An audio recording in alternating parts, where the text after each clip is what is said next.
Good morning students. आज की जो हमारी क्लास होने वाली क्लास 11th के लिए है। हम लोगों ने क्लास 11th में डिस्कस कर लिया था scalar product and vector product. Vector product में हम लोगों ने वेक्टर प्रोडक्ट की डेफिनेशन लिख ली थी। डेफिनेशन क्या थी? The magnitude of vector product is equal to the product of magnitude of both vector and the sine of angle between them. उसके बाद हम लोगों ने प्रॉपर्टीज ऑफ वेक्टर प्रोडक्ट भी डिस्कस कर ली थी। अब इसके बाद हम लोगों को यहाँ पर प्रोसीजर निकालना है कि हम वेक्टर प्रोडक्ट का सपोज कोई भी हमें न्यूमेरिकल आ जाता है तो उस न्यूमेरिकल को हम सॉल्व किस तरीके से करेंगे। चलिए, सपोज कोई क्वेश्चन है, क्वेश्चन हमें गिवन है vector A equals to 2i cap plus 3j cap minus 2k cap. Similarly vector B equals to i cap plus 2j cap plus 3k cap. अब हमें यहाँ पर फाइंड करना है vector A cross vector B. हमें इसकी value find करनी है। अब ध्यान से देखो, अगर इस टाइप का कोई भी न्यूमेरिकल आ जाता है तो इस टाइप के न्यूमेरिकल्स को सॉल्व करने का एक बहुत सिंपल सा कॉमन सा प्रोसीजर होता है। किस तरीके से हम इसको सॉल्व करते हैं? हम इसको सॉल्व करते हैं मैट्रिक्स मेथड से। तो हमने लिया यहाँ पर vector A cross vector B equal to एक मैट्रिक्स हम लोगों ने यहाँ पर ड्रॉ की। अब यहाँ पर सीक्वेंस क्या होता है? हमारा सीक्वेंस होता है आई जे के। तो सबसे पहले हमने यहाँ पर लिखा आई कैप, फिर जे कैप एंड फिर के कैप। ठीक है। अब सबसे पहले हमारा क्या है? वेक्टर ए, यहाँ पर आई है, आई के साथ में जो कोफिशिएंट हो उसको यहाँ पर लिख दो फर्स्ट वेक्टर का। ठीक है, क्योंकि हमें क्या कर रहा है, क्या पूछ रहा है? Vector A cross vector B. तो यहाँ पर आ गया हमारा 2। ठीक, फिर जे कैप, तो फर्स्ट वेक्टर में जे के साथ कोफिशिएंट कितना है? 3, तो यहाँ पर 3। फिर के कैप, तो फर्स्ट वेक्टर में के के साथ कोफिशिएंट कितना है? माइनस का 2, यहाँ पर क्या आ गया? माइनस का 2। सिमिलरली अब इसके बाद हमारे फर्स्ट वेक्टर के सारे कोफिशिएंट हो गए। उसके बाद लास्ट में क्या हमारा? Second vector.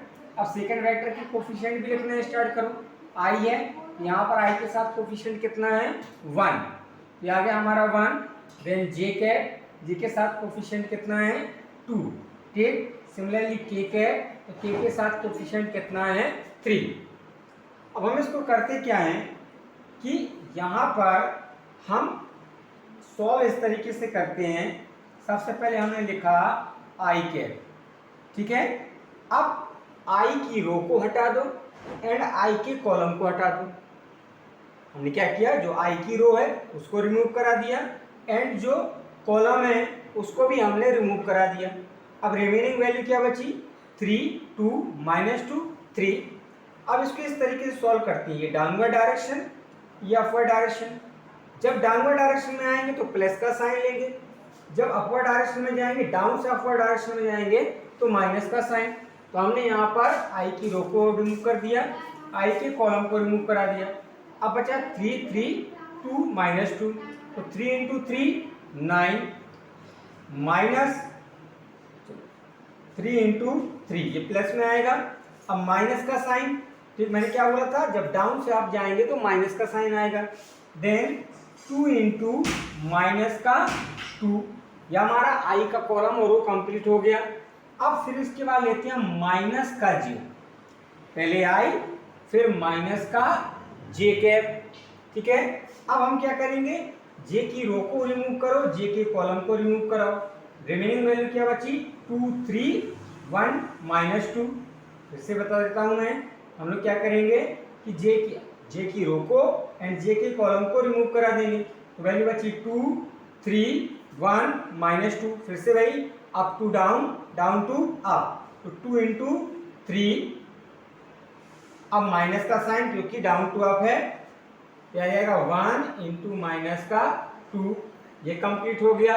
अब फिर से वापस से प्लस का के कैप। ठीक है, देन अब हम के की रो एंड के कॉलम को रिमूव कराएंगे। तो वैल्यू हमारी क्या बची? 2, 2 1 3। तो अब यहाँ से down to up, then up to down, sorry up to down, down to up. तो वैल्यू क्या आएगी हमारी? 2 इंटू, ये आएगी हमारी 2 इंटू 2 माइनस 1 इंटू 3।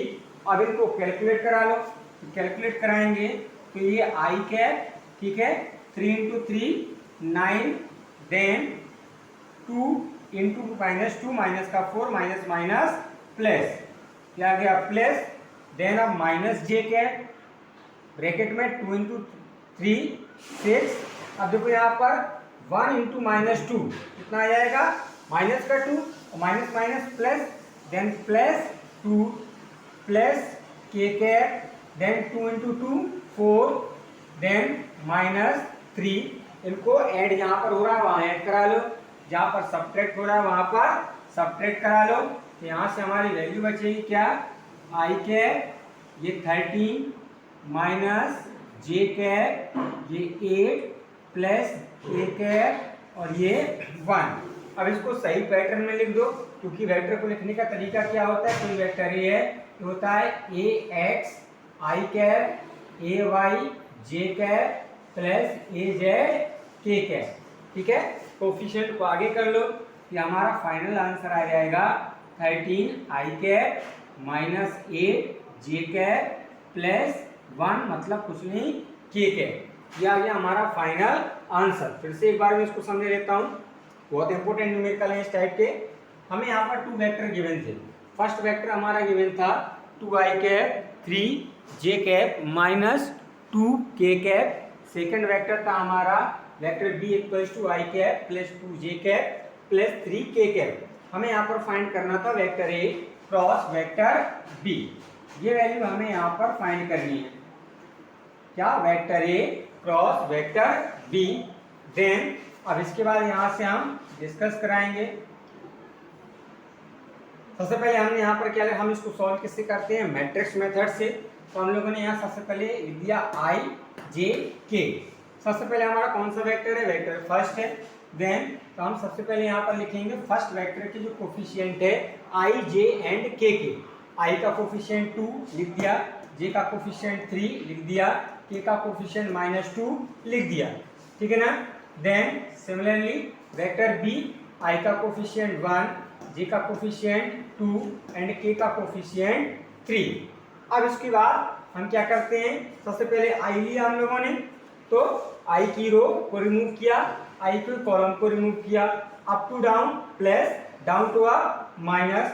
तो सबसे पहले 3 इंटू 3 फिर माइनस का साइन, फिर 2 इंटू माइनस का 2, उसके बाद माइनस जे लेंगे, ठीक। देन जे लिया तो फिर से जे की रो जे के कॉलम को रिमूव किया, तो 2 into 3, then minus 1 into -2। Then फिर हम लोगों ने लिया के कैप, जब के कैप लेंगे तो के की रो एंड के कॉलम को रिमूव कराएंगे, तो हमारा ये हो गया। यहाँ से देखो क्या बचा, 2 इंटू 2, देन -1 इंटू 3। इनको कैलकुलेट करा लेंगे, जहाँ पर ऐड हो रहा है वहाँ पर ऐड कर देंगे, एंड जहाँ पर सब्ट्रैक्ट हो रहा है वहाँ पर सब्ट्रैक्ट कर देंगे। ये यहाँ पर हमारा वेक्टर एनालिसिस चैप्टर फिनिश हो जाता है। अच्छा, यहाँ पर कभी कभी क्या हो जाता है कि हमें ये बोल दिया जाता है, कंडीशन गिवन हो जाती है, एक टाइप न्यूमेरिकल हमें इस टाइप से पूछ लिए जाते हैं।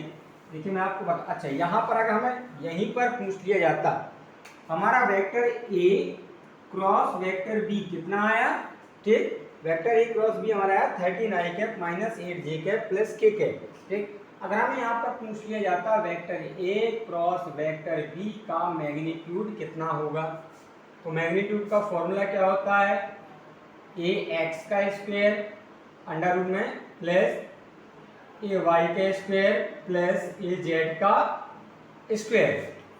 ए एक्स कितना है हमारा 13, तो यह आ जाएगा 13 का स्क्वायर प्लस -8 का स्क्वायर प्लस 1 का स्क्वायर। इनको हम कैलकुलेट करा देंगे तो हमारा निकल के क्या आएगा यहाँ पर, vector A cross vector B का मैग्नीट्यूड, ठीक है ना।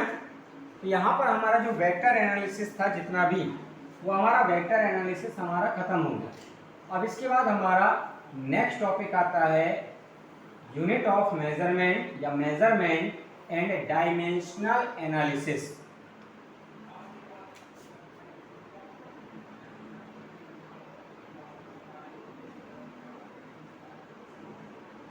Measurement and dimensional analysis. चलिए हम अब डिस्कस करते हैं सबसे पहले मेजरमेंट।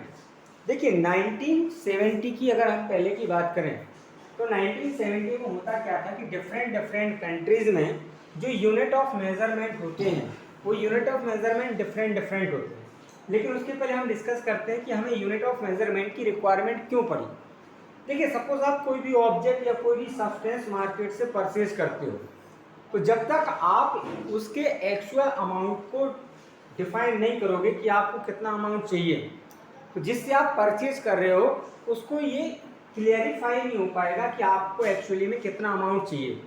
तो यूनिट ऑफ मेजरमेंट बेसिकली क्या है कि कोई भी सब्सटेंस है, कोई भी क्वांटिटी है, उस क्वांटिटी के अमाउंट को कौन डिटरमाइन कराता है? Unit of measurement. समझ रहे हैं ना? तो बेसिकली यूनिट ऑफ मेजरमेंट किस लिए होता है? किसी भी अमाउंट को डिटरमाइन कराने के लिए जो टर्म यूज किया जाता है वही टर्म क्या है? हमारा यूनिट ऑफ मेजरमेंट। ठीक, तो अब उसके बाद हम डिस्कस करते हैं किस तरीके से ये मेजरमेंट की जर्नी ट्रेवल की। तो अब डिस्कस करते हैं सबसे पहले क्या होता था कि 1970 के पहले डिफरेंट कंट्रीज में यूनिट ऑफ मेजरमेंट के डिफरेंट सिस्टम चलते थे। किस तरीके से चलते थे? किसी कंट्रीज में सीजीएस सिस्टम था, किसी कंट्री में एमकेएस सिस्टम था एंड किसी कंट्री में एफपीएस सिस्टम था। तो उस कंडीशन में हुआ क्या कि सीजीएस का फुल फॉर्म होता है centigram and second. Similarly MKS का फुल फॉर्म क्या होता है? ये होता है metre, kilo and second. Similarly FPS का फुल फॉर्म होता है फुट, पाउंड, सेकेंड। ये इसकी फुल फॉर्म होते हैं।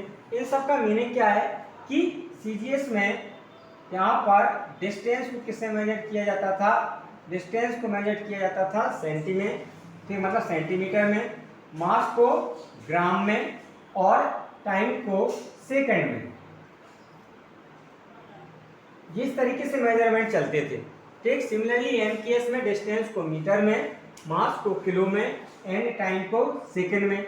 इसी टाइप से एफपीएस में क्या था? डिस्टेंस को फुट में, मास को पाउंड में एंड टाइम को सेकंड में। लेकिन जब ये डिफरेंट कंट्रीज में डिफरेंट यूनिट ऑफ मेजरमेंट के सिस्टम अप्लाई थे तो उस कंडीशन में मेन प्रॉब्लम क्या आ रही थी? मेन प्रॉब्लम आ रही थी इंपोर्ट एंड एक्सपोर्ट में। जैसे फॉर एग्जांपल अभी प्रेजेंट टाइम में क्या है कि अगर सपोज कोई फॉरेनर हमारी कंट्री में आता है, जैसे सपोज कोई अमेरिकन है वो इंडिया में आया, तो वो तो लेके आएगा डॉलर। तो अगर उसे अपने यहाँ पर कुछ परचेज करना है तो उसको अपनी मनी को एक्सचेंज कराना पड़ेगा रुपीज़ में। तो सेम कंडीशन यहाँ पर भी होती थी। जैसे सपोज हमारे यहाँ इंडिया में एमकेएस सिस्टम चल रहा है, तो हमने सपोज कि गेहूं को यहाँ पर इंपोर्ट किया या एक्सपोर्ट किया, तो उस कंडीशन में हमने तो इसको किस में मेजर किया? किलोग्राम में। लेकिन जब वो अदर कंट्री में पहुंचा, सपोज वहाँ पर सीजीएस है, तो फिर वो क्या करेगा? इस किलोग्राम को कन्वर्ट कराएगा किसमें? ग्राम में। तो यहाँ पर एक कन्वर्जन की प्रॉब्लम आ रही थी। तो इसी कन्वर्जन की प्रॉब्लम को सॉल्व करने के लिए 1971 में एक कमेटी डिसाइड की गई और उस कमेटी में 7 फंडामेंटल यूनिट को लिया गया। उन्होंने क्या बोल दिया कि अब ये पूरी कंट्री में 7 फंडामेंटल यूनिट ही चलेंगी और जितने भी उन्होंने क्या किया? 7 फंडामेंटल फिजिकल क्वांटिटीज को लिया। ठीक, उन्होंने डिसाइड करा दिया कि अब पूरी कंट्रीज में ये 7 फंडामेंटल फिजिकल क्वांटिटीज ही होंगी और जो फिजिकल क्वांटिटीज अब फॉर्म होंगी वो इन्हीं 7 फंडामेंटल फिजिकल क्वांटिटीज से फॉर्म होंगी। और इन 7 फंडामेंटल फिजिकल क्वांटिटीज की यूनिट ऑफ मेजरमेंट को ही क्या बोला गया? Fundamental unit of measurement. वो 7 फंडामेंटल फिजिकल क्वांटिटीज कौन सी थी वो देखो, और जो सिस्टम डिसाइड किया गया उस सिस्टम को बोला गया एसआई सिस्टम। एसआई सिस्टम में कौन कौन सी 7 फिजिकल क्वांटिटीज को लिया गया वो देखिए आप। फिजिकल क्वांटिटीज यूनिट, उनकी यूनिट ऑफ मेजरमेंट ये हो गया उनका सिंबल।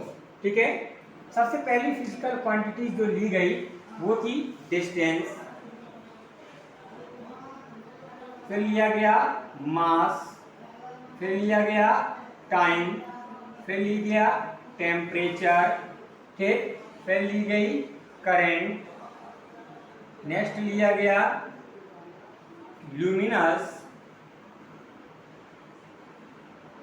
इंटेंसिटी, नेक्स्ट लिया गया यहाँ पर अमाउंट ऑफ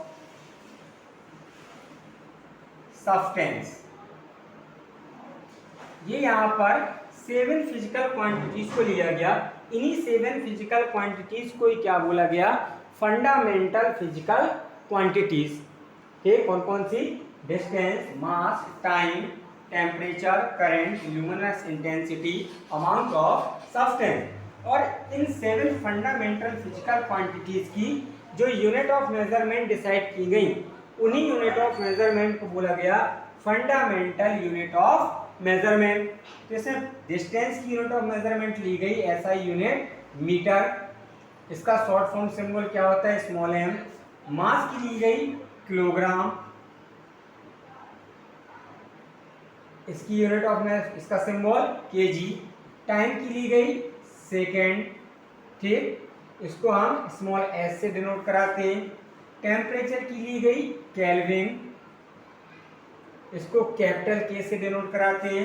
करंट की ली गई एम्पियर, इसको कैपिटल ए से इंडिकेट कराते हैं। ल्यूमिनस इंटेंसिटी की यूनिट ऑफ मेजरमेंट ली गई कैंडेला, इसको सी ए डी से रिप्रेजेंट कराते हैं या कहीं कहीं पर सी डी से भी रिप्रेजेंट कराते हैं। ल्यूमिनस इंटेंसिटी के बाद अमाउंट ऑफ सब्सटेंस की यूनिट ऑफ मेजरमेंट ली गई मोल, इसको हम बोलते हैं शॉर्ट फॉर्म में MOL। ठीक है, क्या कौन सी 7 फंडामेंटल फिजिकल क्वांटिटीज ली गई, distance, mass, time, temperature, current, luminous intensity, amount of substance. Then इनकी यूनिट ऑफ मेजरमेंट क्या ली गई, डिस्टेंस की मीटर, मास की किलोग्राम, टाइम की सेकेंड, टेम्परेचर की केल्विन, करंट की एम्पियर, ल्यूमिनस इंटेंसिटी की candela and amount of substance की यूनिट ऑफ मेजरमेंट ली गई मोल। इनके सिंबल मीटर का small M, kilogram KG, second small S, kelvin capital के, एम्पियर कैपिटल ए, ठीक, कैंडेला CAD या CD और मोल की MOL। ठीक, इन्हीं 7 फंडामेंटल फिजिकल क्वांटिटीज की यूनिट ऑफ मेजरमेंट को ही क्या बोला गया, फंडामेंटल यूनिट ऑफ मेजरमेंट। अब इसके अलावा अब जितनी भी यूनिट ऑफ मेजरमेंट फॉर्म होंगी वो सारी की सारी यूनिट ऑफ मेजरमेंट इन्हीं से फॉर्म होगी। जैसे फॉर एग्जांपल मैं आपको बता देता हूँ, हम लोगों ने पढ़ा था यूनिट ऑफ मेजरमेंट किसकी, सपोज स्पीड की ले लो, तो स्पीड की यूनिट ऑफ मेजरमेंट क्या होती है, मीटर पर सेकेंड। अब देखो ये किस किस से मिलके बना है, मीटर एंड सेकेंड, दोनों कौन सी यूनिट ऑफ मेजरमेंट है, ये दोनों हैं फंडामेंटल यूनिट ऑफ मेजरमेंट। समझ गए ना, दोनों कौन सी हैं, फंडामेंटल यूनिट ऑफ मेजरमेंट। इतना समझ में आ गया कि ये 7 फिजिकल क्वांटिटीज ली गई, इनको बोला गया फंडामेंटल फिजिकल क्वांटिटीज। इनकी 7 यूनिट ऑफ मेजरमेंट डिसाइड की गई, इनको बोला गया फंडामेंटल यूनिट ऑफ मेजरमेंट। ठीक, अब इसके अलावा इन 7, अच्छा मैं यहाँ पर 2 चीज़ें आपको बताना भूल गया। आप लोगों ने डिस्टेंस पढ़ ली होगी, मास जानते होंगे, टाइम जानते होंगे, टेम्परेचर जानते होंगे, करंट जानते होंगे, लेकिन आप ल्यूमिनस इंटेंसिटी नहीं जानते होंगे कि आखिर ल्यूमिनस इंटेंसिटी होता क्या है। जितने देखिए समझिए, जितने भी लाइटनिंग इंस्ट्रूमेंट होते हैं, जैसे इलेक्ट्रिक बल्ब हो गया, ठीक, इलेक्ट्रिक लैंप हो गई या नॉर्मल लैंप हो गई, ये लैंप जितनी इंटेंस, ये जितने भी लाइटनिंग इंस्ट्रूमेंट हैं, ये लाइटनिंग इंस्ट्रूमेंट जितनी इंटेंसिटी से लाइट को प्रोवाइड कराते हैं, जिसको हम अपनी लोकल लैंग्वेज में क्या बोलते हैं, कम रोशनी दे रहा है, ज़्यादा रोशनी दे रहा है, तो ये जितनी इंटेंसिटी को लाइट को प्रोवाइड कराते हैं इसी को ही क्या बोला गया है, ल्यूमिनस इंटेंसिटी। फिर नेक्स्ट आता है amount of substance. Amount of substance actually में हमें क्यों लेना पड़ा, देखिए ये भी मास के लिए है और ये भी मास के लिए है, लेकिन दोनों में चेंज क्या है, देखिए ये सपोज कोई केमिकल रिएक्शन हो रही है, तो केमिकल रिएक्शन में तो क्या होता है, एक वो सिंगल सा पार्टिकल रिएक्शन कर लेता है, मतलब वो अमाउंट बहुत कम है। इसको अगर हमें मेजर करना है तो हम इसको तराजू में तोलेंगे, ठीक है। लेकिन अगर हम इसकी बात करें तो अगर एक सब्सटेंस रिएक्शन कर रहा है या फिर 2 सब्सटेंस या 10 सब्सटेंस या 10 पार्टिकल रिएक्शन कर रहे हैं तो हम इसको तराजू में तो नहीं तोल सकते ना। तो ये छोटे अमाउंट के लिए, बहुत स्मॉल अमाउंट के लिए दिया गया है अमाउंट ऑफ सब्सटेंस, और उसके लिए यूनिट ऑफ मेजरमेंट क्या ली गई, मोल। ठीक है, इतना समझ में आया। अब इस 7 फंडामेंटल फिजिकल क्वांटिटीज के अलावा टू अल्टरनेट फिजिकल क्वांटिटीज या two alternate unit of measurement भी ली गई। ठीक है, एक लिया गया एंगल, दूसरा लिया गया सॉलिड एंगल, दूसरा लिया गया सॉलिड एंगल।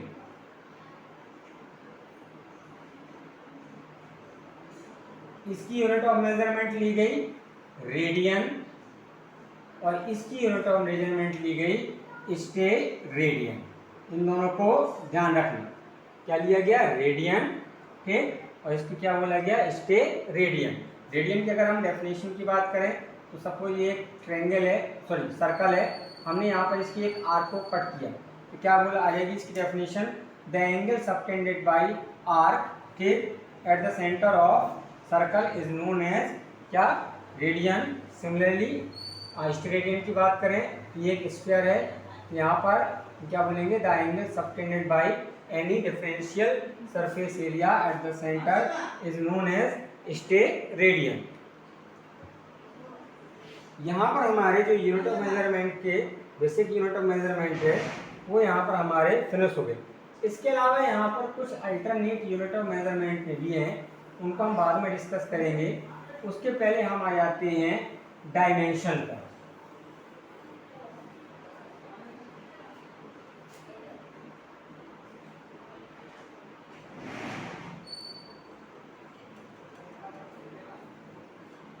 चलिए, डायमेंशन की डेफिनेशन क्या आएगी या डायमेंशन हम किसे बोलेंगे, इसको आप समझने की कोशिश करिए। देखिए, जैसे फॉर एग्जांपल हम लोगों ने यहाँ पर अगर हम एक्सेलरेशन की यूनिट ऑफ मेजरमेंट की बात करें कि होती है मीटर पर सेकंड स्क्वायर, इसको अगर हम सही से लिखें तो metre second to the power -2। Similarly अगर हम फोर्स की बात करें तो फोर्स की यूनिट ऑफ मेजरमेंट होती है वैसे न्यूटन या फिर किलोग्राम मीटर पर सेकंड स्क्वायर, यही होती है। अब यहाँ पर इसको सही से अरेंज करके लिखें तो kilogram metre second to the power -2। अब देखो यहाँ पर ये भी फंडामेंटल यूनिट है और सेकंड भी फंडामेंटल यूनिट है, तो हम यहाँ पर बोल सकते हैं या ये किसकी यूनिट है, फंडामेंटल फिजिकल क्वांटिटीज की है, ये भी फंडामेंटल फिजिकल क्वांटिटीज की है। तो यहाँ पर पावर कितनी है, मीटर पर 1, यहाँ पर पावर कितनी है, मीटर पर सेकंड पर -2, यहाँ पर किलोग्राम पर पावर 1, मीटर पर 1 एंड सेकंड पर -2। तो डायमेंशन किसे बोलते हैं कि the power on fundamental physical quantities और fundamental unit of measurement is known as dimension. क्या बोला गया है कि the power on fundamental unit of measurement और fundamental physical quantity is known as dimension. Fundamental physical quantities या fundamental unit of measurement पर जो पावर होगी उसी पावर को ही हम क्या बोलते हैं, डायमेंशन। ठीक, हम यहाँ पर डेफिनेशन लिखेंगे क्या, the power on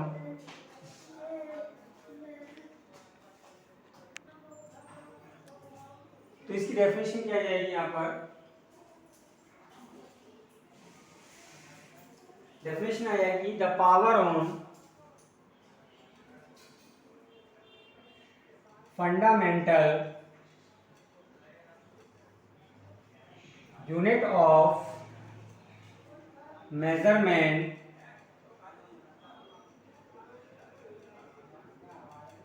is known as dimension. Fundamental unit of measurement पर जो पावर होती है उसी को ही हम क्या बोलते हैं, डायमेंशन। अब नेक्स्ट आता है टॉपिक हमारा dimensional formula.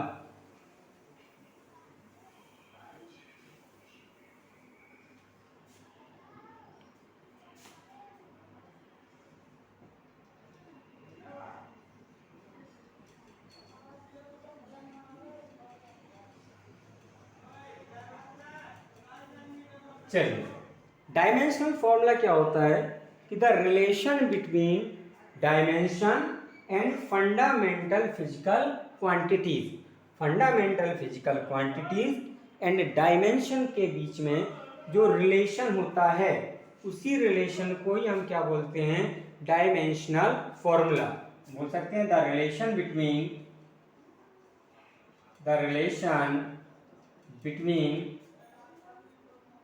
fundamental physical quantities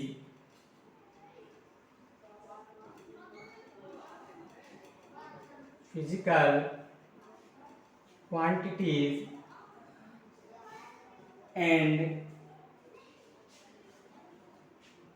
dimension is known as dimension formula. ठीक है, क्या बोला गया है कि fundamental physical quantities and dimension के बीच में जो रिलेशन होता है उसी रिलेशन को ही हम क्या बोलते हैं, डायमेंशन फॉर्मूला। अब डायमेंशनल फॉर्मूले को निकाला कैसे जाता है, देखिए जितने भी फिजिकल क्वांटिटीज हैं या जिसका भी हमें डायमेंशनल फॉर्मूला पूछा जाए, हमें किसी के भी डायमेंशनल फॉर्मूले को रटना नहीं है, हम तो सिंपल सा उसको निकालने का तरीका ढूंढेंगे कि हम उनको किस तरीके से निकाल सकते हैं, किस तरीके से हम डायमेंशनल फॉर्मूले को फाइंड करेंगे। तो यहाँ पर सबसे पहले हम लिखेंगे जो हमारी फंडामेंटल फिजिकल क्वांटिटीज़ हैं उनके डायमेंशनल फॉर्मूले क्या है। ठीक, तो अगर हम मास की बात करें तो मास का डायमेंशनल फॉर्मूला होता है कैपिटल एम। डिस्टेंस की अगर हम बात करें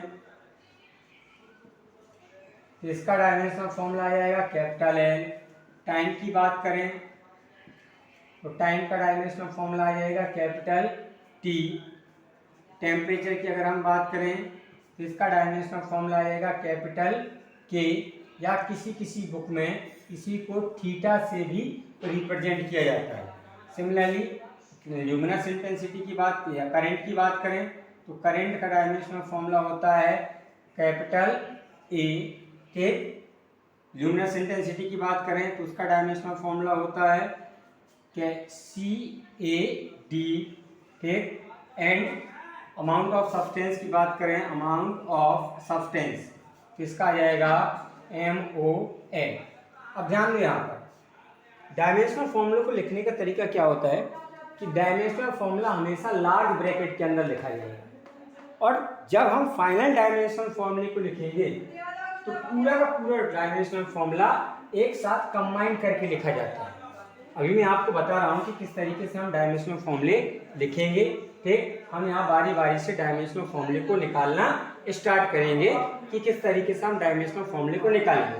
यहाँ पर ये ध्यान रखना, मास का कैपिटल एम, डिस्टेंस का कैपिटल एल, टाइम का कैपिटल टी, टेम्परेचर का कैपिटल के, करंट का कैपिटल ए, ल्यूमिनस इंटेंसिटी का CAD and amount of substance का मोल। ठीक, चलिए अब हम यहाँ पर डायमेंशनल फॉर्मूले को निकालना स्टार्ट कर रहे हैं।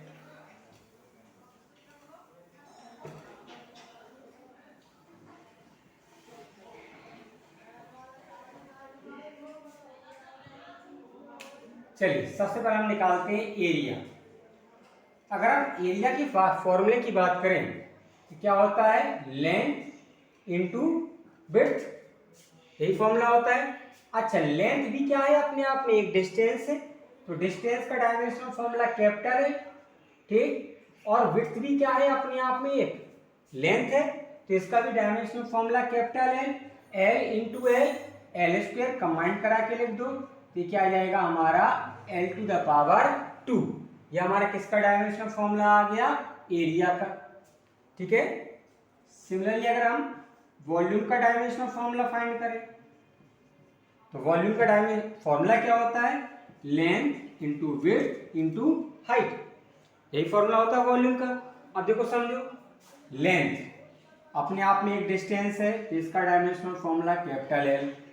विड्थ भी क्या है? अपने आप में एक डिस्टेंस है, इसका भी dimensional formula capital L. Height भी क्या है? अपने आप में एक डिस्टेंस है तो उसका भी dimensional formula capital L. L into L तो क्या आ जाएगा? L to the power 3। ये क्या आ गया हमारा? वॉल्यूम का डायमेंशनल फॉर्मूला। जो मैंने अभी भी बोला था आपको क्या, कि डायमेंशनल फॉर्मूला हमेशा एक साथ कंबाइन करके लिखा जाता है, ठीक। जैसे कि हमें डायमेंशनल फॉर्मूला फाइंड करना है स्पीड का,